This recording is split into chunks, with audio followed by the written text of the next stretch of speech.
What's going on? VitalSyntax here, and this is another episode of the Armory, a series where I cover different kit setups for Battlefield 3 that are recommended by you guys, the subscribers, in the comments of previous episodes. So make sure to leave your suggestions for the next episode in the comments down below.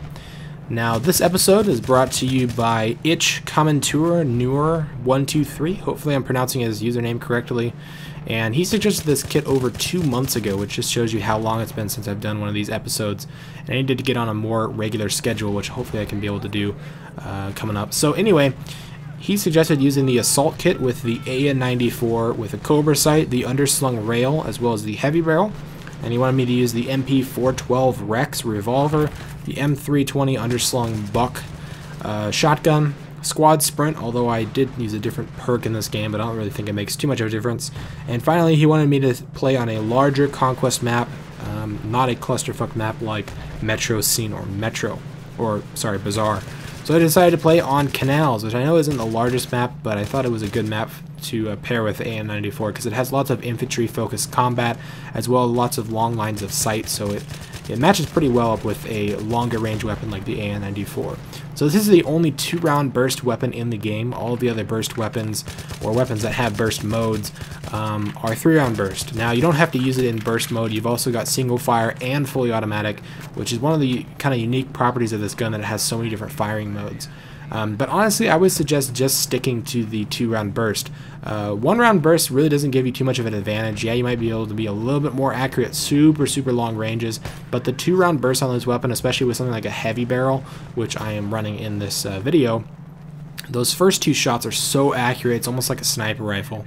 And I probably would have suggested using a different sight, one with a little bit higher magnification than a red dot or a Cobra or a holographic, something more like a 4X scope or an ACOG or something like that, just because it'll emphasize that long range role that this gun is supposed to be used in. Now, since it isn't the best, or probably one of the worst close-range weapon, I really like that he suggested using the M320 buck underslung shotgun, which is just such a powerful weapon. You only get 3 shells with it, unlike something like the MAS, the M26 MAS, where you're gonna get a lot more shots.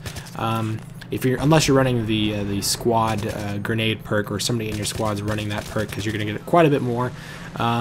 But this thing is so powerful. It's almost always a one-hit kill, and it has really good range. I believe it has a pretty high pellet count.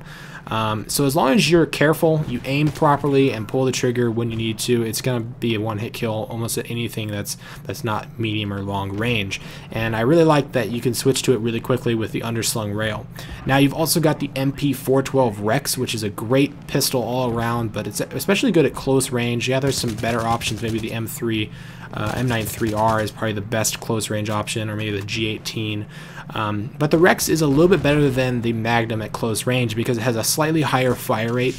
It does do a little bit less damage, but up close you don't really need that extra oomph that the revolver has, or the because the Rex still does 50 points of damage, somewhere around there, I'm not sure exactly on the number, but it's still a 2-shot kill at close range, which just makes it much better option than trying to, 2-round burst or even full automatic at the slow fire rate that the AN-94 has. Now, there's some type of glitch going on here with my barrel. You can notice that it's actually like cut off at the end. I don't know what's going on there. But anyway, this is a great weapon setup. I really like the complement of the underbarrel shotgun as well as the long range roll of the AN-94. Just make sure you're playing it properly. Make sure you're not playing on a super close range map. Make sure you're playing on something that has lots of infantry combat, because obviously playing as the assault class, you're not going to be able to do much with the objectives or the vehicles or anything like that. So anyway, thanks for checking out this episode of the Armory. Remember to leave your suggestions for next episode in the comments down below, and if you enjoyed the video, feel free to give me a like or a favorite, and I'll see you guys in the next video. Peace.